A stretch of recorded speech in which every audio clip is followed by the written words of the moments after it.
People often believe families are built on love. I used to believe that too. But some families are built on silence. And I grew up inside one of those. My name is Elena Wright. And for most of my life, I was invisible in my own home. We lived in Bethesda, Maryland, a quiet neighborhood. Perfect lawns, clean windows. From the outside, we looked like a family that had everything figured out. Inside, things were different. The rules were never spoken, but I learned them early. My brother Ethan mattered. I didn't. Every morning, my father would grab his car keys and say, "Ethan, let's go. I'll drive you to school." I would quietly pick up my bag and walk toward the bus stop. No discussion. No explanation. Just routine. When Ethan's grades dropped, my father hired a tutor. When my grades slipped from an A to an A-, he said, "Girls just need to study enough to get by." Ethan's baseball games were family events. My academic awards were quick mentions at dinner, if they were mentioned at all. My mother, Susan, tried to soften things.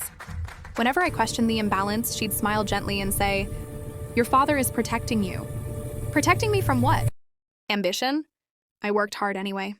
I was top of my class every year. Teachers told me I could go anywhere. At home, none of it mattered. Because in my father's world, sons were investments. Daughters were temporary. And I was about to learn that lesson the hard way. The summer I turned 18, everything became clear. I had been accepted into the University of Maryland with a partial scholarship. I still needed help covering the rest, $15,000 a year. That night, my mother made meatloaf. She only cooked it when serious conversations were coming. I placed the acceptance letter on the dining table. My hands were shaking. I got in, I said, "I just need a little help with tuition." My father didn't even read the letter. "That money is for Ethan," he said calmly. "He'll need a career. He'll have a family to support." I told him I could work. I told him I would manage. He looked at me and said something I will never forget. "Girls don't need degrees. Find yourself a good husband." The room went silent. My brother stared at his phone. My mother said nothing. I folded the letter, slipped it into my pocket, and nodded. Okay. That night, I didn't cry. I opened my laptop and applied for jobs. And from that moment on, I stopped asking my father for anything. College wasn't about dreams for me. It was about survival. I waitressed before sunrise, pouring coffee for people who barely looked at me. Between classes, I worked in the library. On weekends, I tutored students in subjects I had mastered years ago. 5 hours of sleep. No holidays.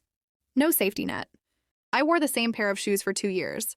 When the sole came apart, I taped it back together. There were nights I sat on the bus, exhausted, wondering if I was proving something or just punishing myself. But quitting was never an option. When graduation day came, I invited my parents. My mother sent a message. "So proud of you. Ethan has a game." I walked across that stage alone. And somehow that loneliness hardened into strength. After graduation, I was accepted into Johns Hopkins Medical School. The first day sitting in that lecture hall, I felt fear. Real fear. Medical school wasn't kind. Residency was worse. Long nights. Endless pressure. Mistakes that could cost lives. I chose cardiothoracic surgery, where hesitation can be fatal. Senior doctors asked me why I didn't quit. I never had the luxury of quitting. One night during an emergency surgery, a young woman was brought in with severe chest trauma. Her heart was failing. 7 hours on the operating table. We lost her twice. I refused to let her go. When her heart finally stabilized, I stepped back, shaking. Some lives change you forever, even if you never see them again. Her name was Claire Bennett. 3 years later, my mother called. "Ethan is getting engaged," she said softly. "You can come. Just please don't tell anyone you're a doctor." I agreed. The engagement party was held at a country club, elegant, loud, full of people who didn't know me. My father barely acknowledged my presence. Then he stood on stage, holding a microphone, smiling proudly. "My son Ethan," he said, "my only successful child." Something cracked inside me. Moments later, a woman approached me.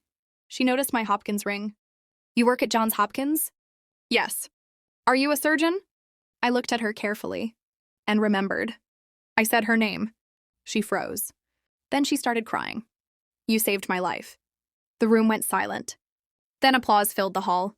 I didn't expose anyone. I didn't interrupt. I simply stood there, finally seen. Ethan panicked, angry, defensive. That's when I asked quietly, "When were you planning to tell everyone you..."